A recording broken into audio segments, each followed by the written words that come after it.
Hey guys, it's Lauren. Welcome to my channel, or welcome back to my channel. In today's video, I'm talking about the best and worst concealers I've tried. I've tried out a lot of different concealers from the drugstore, from Sephora, from Ulta, all of these different concealers, trying to figure out what concealers are going to be best for my under eyes, what concealers are going to be best for blemishes, what are going to be best for those no foundation days. So I do have a lot of recommendations from a lot of different price points. But I also have products that I'm saying stay clear of. You know, I just want to give you kind of the beware, don't check these out, but I will have them all linked down below in case for some reason you are interested. So I hope that this video is helpful. If you guys enjoy it, please make sure that you subscribe before you go, click that notification bell. Enough self-promo for me, let's get on into it. So I wanted to kick the video off with my all-time favorite concealers. We have the Too Faced Super Full Coverage Born This Way Multi-Use Concealer. Here's what it looks like. This product retails for $29, and that is a little bit pricier for a concealer. However, I've been using this since November, pretty much every single day for underneath the eyes, and I don't even think like I'm halfway through with it. You get, I think, a half an ounce with it. Let me double check. Yes, I have a fluid ounce in it, so it is a pretty good amount, and you're able to use it for a bunch of different things. They say you can use it for contouring, you can use it for concealing, you can use it for highlighting and retouching. I only really use this for retouching and concealing just because I only have one shade. This is actually the shade Snow. I love it for underneath the eyes. I really want to pick up another shade that more matches my skin tone, and I think I'm going to be doing that the next time I go to Sephora, because I am going to be getting a little bit tanner now that we are entering, you know, spring and the summer months. So I kind of wanted to wait for that, for my skin tone to really be what it truly is when I'm not, you know, all closed up in the winter months. So I am ready for that. I can't wait to use it for that purpose because it is so great for under the eyes. It covers up basically any discoloration I have, and if I set it with powder, it is not going anywhere. So the next product I'm talking about is also from the Too Faced Born This Way line. It was actually the original concealer that they came out with. It is the Too Faced Born This Way Naturally Radiant Concealer. This is what it looks like. And one thing that's really important to note, a difference between these two products, is this one has significantly less product. It has less than half the amount of product that is in the Super Full Coverage Concealer. This one only has 0.23 fluid ounces. So if you don't really care whether it's full coverage or not, you're just like, I want one of the Too Faced concealers, I definitely go with the other one. However, this one, it's not like it's bad. Like, I don't want to say that it's bad because it's really not. I used it for a long time before I found concealers that I like a lot better. I would use this underneath my eyes, especially during the summer. This is in the shade Light Medium. And so when I wouldn't want something really full coverage, I just want something to throw on underneath my eyes, I'd use this. It would get a little creasy. It wouldn't last all day. So it's not the best in the world. However, this is not necessarily the worst concealer either. It's kind of an in-between. I will be talking about a lot worse concealers than this one. I don't think it's a product I would say don't go out and buy. I just would say maybe look at the other ones that I'm recommending before checking this one out. So this next product is definitely my least favorite concealer I've ever tried, but it is also in the top 10 like worst products I've ever tried. Like, it is maybe even in the top 5. So this is the YSL All Hours Concealer. And there's a couple reasons I don't like this. I do just want to mention, in case you're interested and you do end up liking it, definitely note that it only has 0.16 fluid ounces, which is significantly less than pretty much every other concealer I'm talking about in today's video, and you are paying a steeper price tag. I don't care if it's for the name, you're still getting not a lot of product for that anyway. So I have a story to tell with this, and I gave this product so many chances, you guys. Like, I can't even talk about it. So the reason I ended up picking this up is I'm really picky with the concealers I choose for underneath my eyes, like the shades. And I'm always trying to find something that isn't too light, isn't too dark, is kind of just perfect. And this concealer in shade number 1, which I actually have shade number 2 now, we'll get there. So in shade number 1, it was perfect for me. Like, it was the perfect match. It was a little creasy as a concealer formula, but I love the shade. And I was like, okay, put it in my cart. I picked it up and then I left. And I realized when I went home, as I like tried it on in the store, I realized when I got home, I was like, oh my gosh, like my under eyes, they're like really oxidized. Like, they're a lot darker than when I originally put on the concealer. And I was like, maybe it's just a fluke, maybe it's just like the foundation I had underneath it. So I tried it again the next day with a different foundation, a different powder, like everything. And I went to school, and I will never forget, I walked into the bathroom and my under eyes were orange. Like, I mean, like traffic cone orange. And I just can't. Like, it was awful. And I'm not even exaggerating. Like, it was terrible. Like, Ugh. So then what I did is, like, when I had the next chance, I went to Sephora, and I originally planned on just returning it and getting like a completely different concealer from another brand. But they actually had the YSL representative there at my Sephora that day, and so I was talking to the lady when I was trying to like exchange it or refund it or whatever. And she was like, no, like the YSL lady's here, like you should go talk to her, see if you can find another shade or what, like if something was going wrong. And so I talked to the YSL lady, and she was like, it's your foundation, it's your base. And she was like, what are you using? And I was like, I'm using the Tinty Doll from Lancome. And she like starts to like bash Lancome. She's like, yeah, all concealers oxidize with that. And I'm thinking, I'm not really a confrontational person. Like, I was not about to like sit there and be like, no, like it works fine with every other, you know, concealer that I'm using, and it does. But so she was like, no, give this another chance. I'll give you it in a darker shade, in a shade up. And I was like, I don't know if that's gonna work, but okay, like I'll try it again. So I take number 2 now, and it's even worse. Like it is, ooh, like when I put it on, it's a little dark for like concealer. Like I normally would not use that shade underneath my eyes, but then it gets to the point where it is like, ooh, it is like worse than chocolate and orange. I don't even know how to describe it. Like this concealer oxidizes. I would not recommend it for your under eyes. I wouldn't recommend it for covering blemishes. I would not recommend this for any reason. Like this is definitely a product I would stay clear of. Like I'm warning you now, you have been warned. So the next product is one that people raved about for so long, which is why I was kind of hesitant to talk about it, just because I felt like influencers were constantly, you know, just raving about this product, and I felt like it would kind of get on people's nerves. Like, are you kidding? Like another person's talking about it.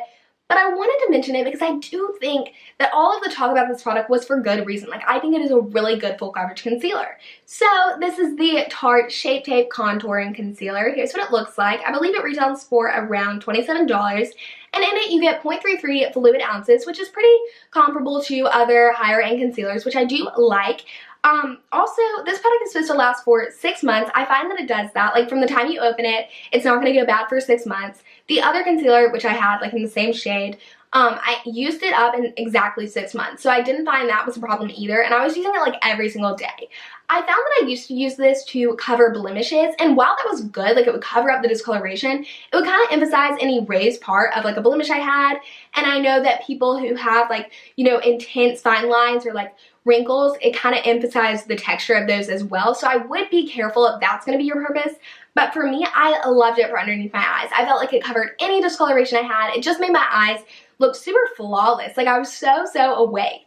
I will say that after I used up my first one, I started using the Too Faced Born This Way Super Full Coverage Concealer, and I ended up liking that one just a little bit more. I still go back to this one sometimes when I want, like, intense full coverage, especially for, like, photos and stuff like that.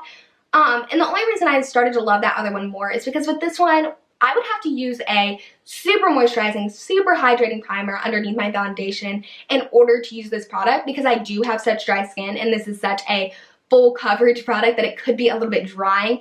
And I would find that whenever I wouldn't use that type of primer, it would kind of like separate underneath my eyes. It would kind of not stay. So it would be like super full coverage concealer, and then it would have like kind of like a splotch of like my skin. So I don't know. It just kind of depends on the skin type that you have and the products that you're going to be using. I would definitely try out a couple different primers if you do have dry skin and initially don't like it. So that's just kind of my 2 cents on this. I do think that it is a really good product, and I would not boycott it. So the next concealer, I have kind of an unpopular opinion on. I know so many people have tried it and loved it, but for me, I'm really just not a fan. I could not get on board. This is the NARS Radiant Creamy Concealer. Here's what it looks like. I have mine in the shade Light 2.5 Creme Brulee, and this product comes with 0.22 ounces. So it is, I don't know, it's a little less than most concealers, but I don't think that's like a deal breaker for me, especially because the price is pretty normal. However, for me, like, I love the applicator. I find that the formula on this is really nice. I love the way it feels, but there's something about the product that I just feel like it doesn't really cover much. And so many people say they love this because it's full coverage, but for me, I feel like it kind of just doesn't do much. It's kind of just throwing on a product that's going to brighten a little bit, but it's not going to really like cover anything, like cover discoloration or blemishes, and it's not going to really help blur those fine lines. It's just like adding another layer of makeup to your skin. You know, if you want to try it, give it a go. You can always, you know, donate it, return it, or whatever. But for me, I don't know if I'd recommend it. I really didn't enjoy it, and it's one of my, you know, I love NARS, but it's one of the products from them that kind of ended up being a disappointment for me. Alright, so the next product is one that I, again, am in the minority for, but for the other reason. It's one I really love that a lot of people don't love as much anymore. Like, when this product first came out, I feel like everyone loved it, but now the hype has kind of died down. This is the ColourPop No Filter Concealer. Here's what it looks like. It retails for $6, and you are getting 0.176 ounces. So you do notice that you are getting a little bit less. You're not getting less than the YSL concealer, but anyway, you're still getting more than that at $6. However, when you compare, the price point to, the amount of product that you're getting, it's still better than the majority of the products. And that I am mentioning in this video, the value is a lot better. So this one is in the shade 12. So it's light 12, and I have, actually, this is bad, I have 5 of these. And the thing is, I love them. I love using them because I find that they just cover blemishes so nicely. Whether it be I have, just the scar that I want to cover, a blemish I want to cover, I want to not wear foundation, but I want a little more coverage so I could use this all over the face. It is just that good. And I like that I don't feel guilty about buying 5 of them, because I do feel like I can use them up with the amount of product that's in these.